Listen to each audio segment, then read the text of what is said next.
सभी को नमस्ते, वेलकम टू फिनोवा अकेडमी। आप सभी का हमारे फिनोवा अकेडमी यूट्यूब चैनल में हार्दिक स्वागत है।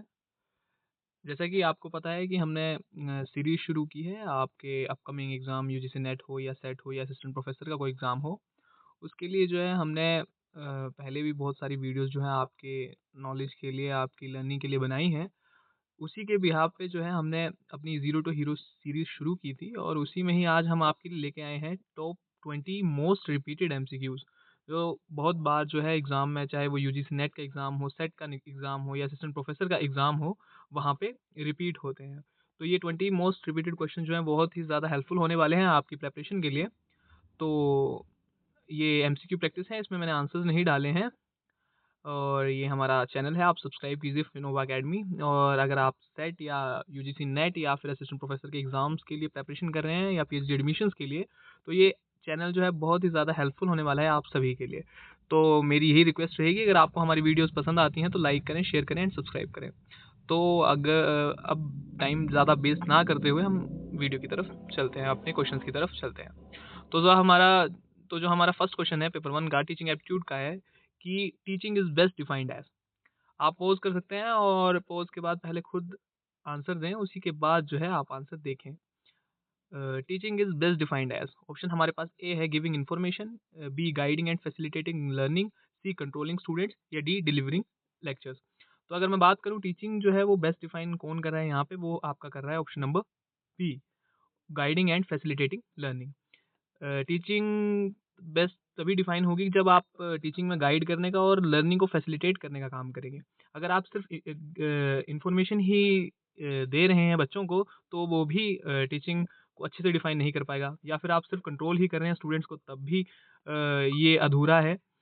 या फिर आप सिर्फ लेक्चर्स को डिलीवरी कर रहे हो, ये जितने भी ऑप्शन हैं ये अधूरे हैं। आपका मेन जो है अगर टीचिंग को डिफाइन करा तो ऑप्शन नंबर बी है, जो गाइडिंग एंड फैसिलिटेटिंग लर्निंग जो है वो बेस्ट डिफाइन कर रहा है आपका टीचिंग को। तो ऑप्शन नंबर बी जो है वो आपका ट्रू हो जाएगा। हमारा क्वेश्चन नंबर 2 है आपका कि लर्नर सेंटर्ड टीचिंग एम्फसाइजेस, कि जो लर्नर सेंटर्ड टीचिंग है वो क्या बताता है, मतलब मेनली इसमें क्या होता है? टीचर अथॉरिटी या स्टूडेंट पार्टिसिपेशन या फिक्स्ड करिकुलम या रोट लर्निंग।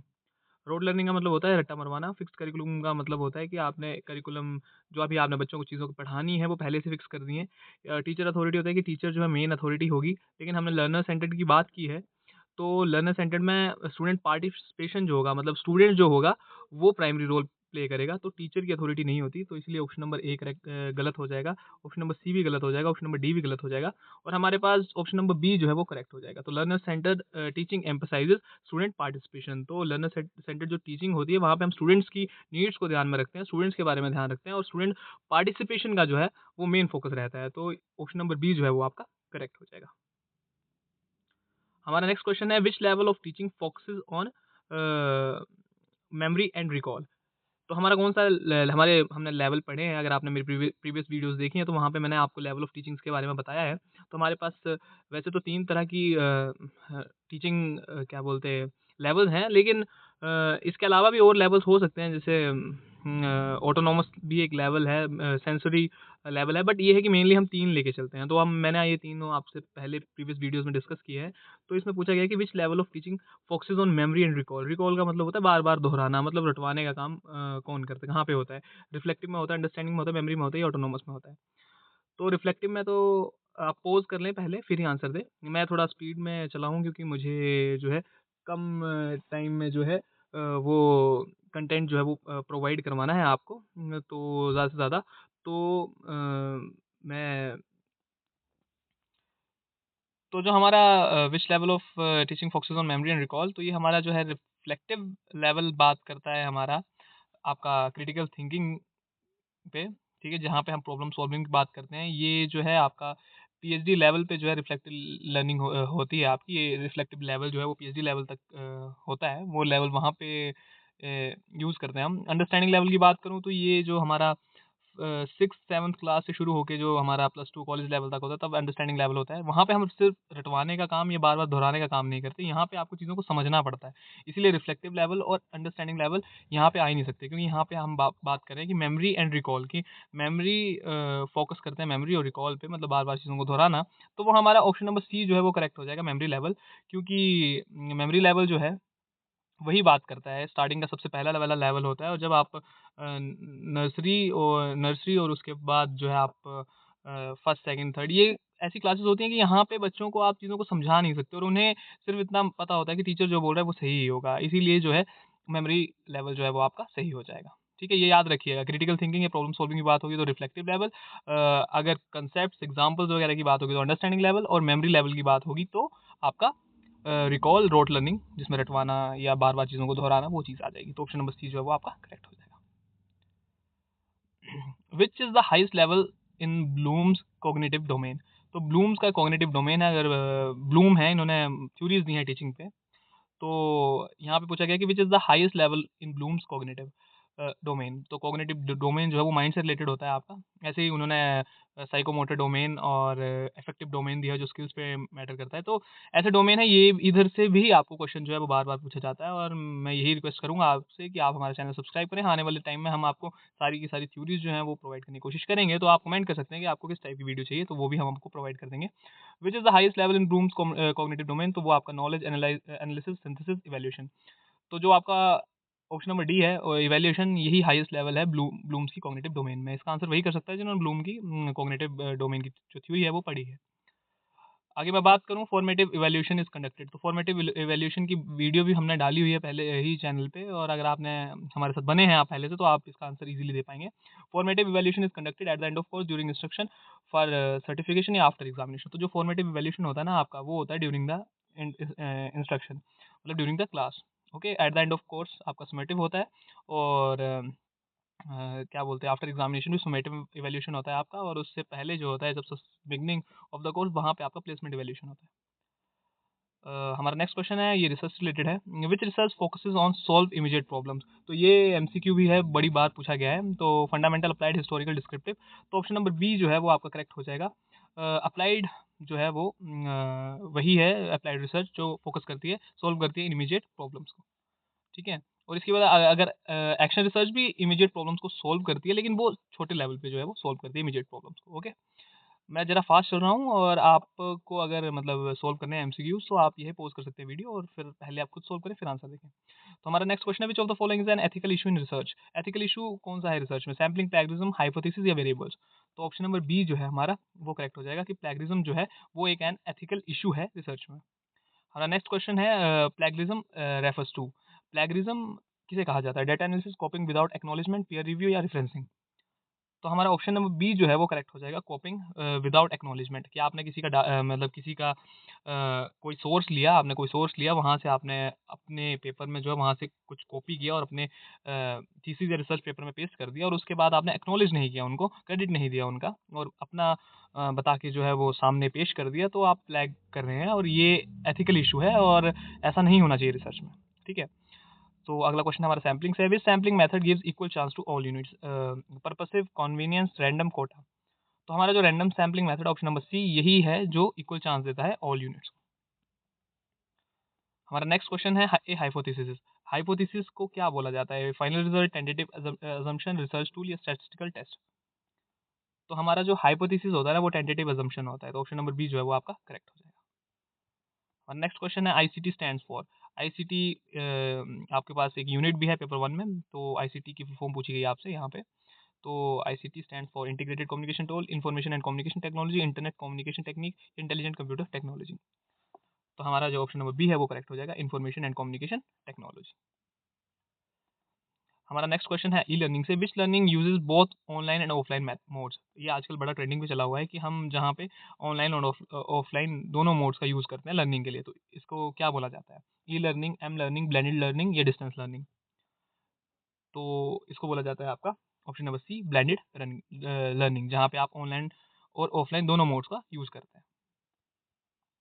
हमारा नेक्स्ट क्वेश्चन है, the major barrier to communication is. तो कम्युनिकेशन जो हम करते हैं, मतलब आपको पता है कम्युनिकेशन होता है exchange of ideas, exchange of information between two peoples या मोर देन टू पीपल्स। तो इसका मेन वेरियर क्या है, मेजर वेरियर क्या है? फीडबैक है, नॉइस है, मैसेज है, चैनल है। अगर फीडबैक की बात करूँ ये तो जरूरी है, मैसेज भी जरूरी है, चैनल भी जरूरी है। हाँ, नॉइस जो है वो एक बैरियर है कम्युनिकेशन के लिए, तो ऑप्शन नंबर बी जो है वो आपका करेक्ट हो जाएगा। और नेक्स्ट क्वेश्चन है communication using gesture is called. Communication में आप गेस्चर्स यूज करते हैं तो उसे क्या बोलते हैं? Verbal communication, written communication, non verbal communication, formal communication. तो इसका सही आंसर हो जाएगा आपका option number C, non verbal communication. जो गेस्चर्स हो गए, गेस्चर्स हो गए, आप जैसे हाथ हिला रहे हो अपना, या कोई भी, मतलब वो सारी चीज़ें जो है आपकी नॉन वर्बल कम्युनिकेशन में आती हैं। इसके अलावा अगर आप कुछ लिख रहे हैं या बोल रहे हैं, वो आपका वर्बल कम्युनिकेशन में आता है। हमारा नेक्स्ट क्वेश्चन है इंडक्टिव रीजनिंग। ये रीजनिंग से क्वेश्चन है, हमारा लॉजिकल रीजनिंग से क्वेश्चन है। ये भी यूनिट है आपको यूजीसी नेट में भी और सेट में भी। Inductive reasoning moves from, inductive और डिडक्टिव के बारे में मैंने बड़ी ब्रीफली बताया। अगर आपको हमारी वीडियो अगर आपने प्रीवियस देखी है तो आप इस आंसर को सोल्व कर पाएंगे। Inductive reasoning moves from general to specific, specific to general, cause to effect और इफेक्ट टू कॉज। तो हमारा जो इंडक्टिव रीजनिंग है ना, वो छोटे से बड़े की ओर जाती है। तो मतलब ऑप्शन नंबर बी जो है वो करेक्ट हो जाएगा, स्पेसिफिक टू जनरल, जहाँ से आप एक थ्योरी जनरेट करते हैं। यहाँ सबसे बड़ा अच्छा एग्जांपल है आपका न्यूटन की थ्योरी है, जो ग्रेविटी की जिन्होंने खोज की थी। तो उन्होंने बोला कि सेब, वो देख रहे थे कि सेब नीचे गिर रहा था पेड़ से, तो वैसे ही उन्होंने एक थ्योरी जनरेट कर दी कि हाँ, जो भी हम चीज़ ऊपर फेंकेंगे वो नीचे आएगी। तो स्पेसिफिक टू जनरल जो है वो इसका आंसर हो जाएगा इंडक्टिव रीजनिंग का। उसके अलावा हमारा क्वेश्चन है आगे डाटा इंटरप्रिटेशन से। तो पाई चार्ट जो होते हैं वो यूज़ करते हैं हम किस चीज़ को रिप्रेजेंट करने के लिए? Pie charts are use to represent trends, frequencies, proportions, correlations. तो किसको यूज़ करते हैं हम रिप्रेजेंट के लिए पाई चार्ट? तो ट्रेंड्स है, फ्रीक्वेंसी है, प्रोपोर्शंस है, कॉरलेशंस है। तो इसका सही आंसर हो जाएगा आपका ऑप्शन नंबर सी। तो हम प्रोपोर्शंस की बात करते हैं पाई चार्ट में। ऐसा होता है ना पाई चार्ट, ये इतना परसेंट, ये इतना परसेंट, ये इतना परसेंट, ये इतना परसेंट, तो उसमें बांटा होता है, तो ये प्रोपोर्शंस के काम आता है। तो ऑप्शन नंबर सी जो है आपका करेक्ट हो जाएगा। और नेक्स्ट क्वेश्चन है which gas is mainly responsible for global warming. अगर आपने सुना होगा ग्लोबल वार्मिंग का, पीपल एंड एनवायरनमेंट की हमारी यूनिट है, वहाँ पे आपको मेनली गैसेस से बड़े सारे क्वेश्चन आते हैं कि जो हमारे एनवायरनमेंट में, क्लाइमेट चेंज में, ग्लोबल वार्मिंग के जो सबसे बड़ी रिस्पॉन्सिबल हैं, तो वो गैसेस के बारे में आपको पता होना चाहिए। और जो सबसे मेनली सबसे जो मेन रिस्पॉन्सिबल है वो गैस है आपकी या ऑक्सीजन है, नाइट्रोजन है, कार्बन डाइऑक्साइड है, हाइड्रोजन है, कौन सी है? तो जो आपका सही आंसर है वो है कार्बन डाइऑक्साइड। कार्बन डाइऑक्साइड जो है ये एक मेनली रिस्पॉन्सिबल गैस है जो ग्लोबल वार्मिंग का कारण है। मेरा यही रिक्वेस्ट रहेगी आपसे कि आप पॉज कर दें वीडियो ना, पहले खुद आंसर दें, फिर उसी के बाद आंसर चेक करें, क्योंकि मैं फास्ट चल रहा हूँ थोड़ा। नेक्स्ट क्वेश्चन हमारा सस्टेनेबल डेवलपमेंट है। तो यहाँ पे आपसे पेपर में ना, पेपर 1 में आपसे पूछा जाएगा सस्टेनेबल डेवलपमेंट गोल्स के बारे में। तो सस्टेनेबल डेवलपमेंट किस चीज़ के बारे में बात करता है? तो sustainable development means fast growth, unlimited use of resources, या development without harming future needs, या इंडस्ट्रियलाइजेशन। तो आपका जो ऑप्शन नंबर सी है, सस्टेनेबल डेवलपमेंट का मतलब यही है कि डेवलपमेंट करेंगे हम विदाउट हार्मिंग फ्यूचर नीड्स, कि हम डेवलपमेंट करेंगे लेकिन फ्यूचर की जो हमारी नीड्स को पूरा करेंगे, लेकिन हम क्या बोलते हार्म नहीं करेंगे, ठीक है? डेवलप करेंगे हम अपने आप को, हमारी मतलब स्टैंडर्ड ऑफ लिविंग को हाई करेंगे या टेक्नोलॉजी को भी हाई करेंगे, लेकिन ये है कि विदाउट हार्मिंग फ्यूचर नीड्स, कि इससे हमारा आने वाला कल जो है वो ख़राब हो जाए। तो इसलिए हम सस्टेनेबल डेवलपमेंट की बात करते हैं कि हम अपनी फ्यूचर्स की, आने वाली पीढ़ी की जो रिसोर्सेज हैं, क्योंकि हम बोलते हैं ना कि वो गिरवी हैं हमारे ऊपर, तो वो चीज़ जो है वो ख़राब नहीं करनी है, आपने यूज़ करना है, हमने डेवलपमेंट करनी है, लेकिन उन चीज़ों को ख़राब नहीं करना है। तो ऑप्शन नंबर सी जो है वो आपका करेक्ट हो जाएगा। और नेक्स्ट क्वेश्चन है आपका which body regulates higher education in India. ये बहुत ईजी क्वेश्चन है। और AICT, option number B NAAC, option number C UGC and D NCTE। तो आपका सही आंसर हो जाएगा UGC। अभी हाल ही में जैसे गवर्नमेंट का प्लान है कि शायद UGC को जो है चेंज करके HEGC बना दें। ये आने वाले टाइम में हम आपके लिए एक वीडियो लेके आएंगे जिसमें हम बताएंगे आपको कि अभी बोला गया है कि UGC को डिमोलिश कर देंगे और उसके बाद आपके लिए जो है बनाएंगे HEGC, जिसका मतलब है हायर एजुकेशन ग्रांट्स कमीशन। ठीक है, अभी हुआ नहीं है लेकिन हो सकता है फ्यूचर में। तो UGC जो है वो रेगुलेट करते हैं, इसलिए ऑप्शन नंबर सी जो है वो आपका करेक्ट हो जाएगा। हमारा नेक्स्ट क्वेश्चन है नॉलेज सोसाइटी से। तो यूनिवर्सिटीज़ में contribute to knowledge society why. तो यूनिवर्सिटीज़ जो हैं, जो भी हमारे एजुकेशनल इंस्टीट्यूशंस हैं, आप आने वाले टाइम में रिसर्च करेंगे या फिर पेपर क्रैक करने के बाद, जैसे नेट सेट एग्जाम क्रैक करने के बाद आप असिस्टेंट प्रोफेसर बनेंगे, तो उसके बाद जो है मेनली यूनिवर्सिटीज़ का कंट्रीब्यूशन क्या है, contribute to knowledge society why. तो हम कैसे कंट्रीब्यूट करते हैं? एग्जाम लेके, डिग्री डिस्ट्रीब्यूशन करके, या रिसर्च एंड इनोवेशन करके, या एडमिनिस्ट्रेटिव वर्क करके? तो हमारा ऑप्शन नंबर सी जो है वो करेक्ट हो जाएगा, रिसर्च एंड इनोवेशन। तो रिसर्च एंड इनोवेशन जो है वो हम मेनली कंट्रीब्यूट करते हैं, यूनिवर्सिटीज़ जो है मेनली कंट्रीब्यूट करने की कोशिश करती हैं सोसाइटी में। ठीक है, तो ऑप्शन नंबर सी जो है वो आपका करेक्ट हो जाएगा। तो थैंक यू स्टूडेंट्स, आप सभी का बहुत-बहुत धन्यवाद। अगर आप अभी तक हमारी वीडियो के साथ बने हैं तो उम्मीद है आपको वीडियो अच्छी लगी होगी। मेरा यही रिक्वेस्ट रहेगी आपसे, आप सभी से, कि अगर आपको हमारी वीडियोज़ थोड़ी भी पसंद आती हैं तो हमारे चैनल को सब्सक्राइब करें, और जो कोई भी, अगर आपका कोई फ्रेंड वगैरह है वो इसकी क्या बोलते हैं, यूजीसी नेट की या सेट की प्रिपरेशन कर रहा है, असिस्टेंट प्रोफेसर के लिए तैयारी कर रहा है, तो उसकी लिए ये वीडियोज़ हेल्पफुल हो सकती है, तो उनके साथ भी वीडियो शेयर करें। और हमें कमेंट करें कि अगर आपको कोई और कंटेंट चाहिए या किसी और चीज़ से रिलेटेड कंटेंट चाहिए तो आप बता सकते हैं। हम कोशिश करेंगे कि आपको जो है वो अच्छा से अच्छा कंटेंट जो है वो प्रोवाइड करें। Thank you.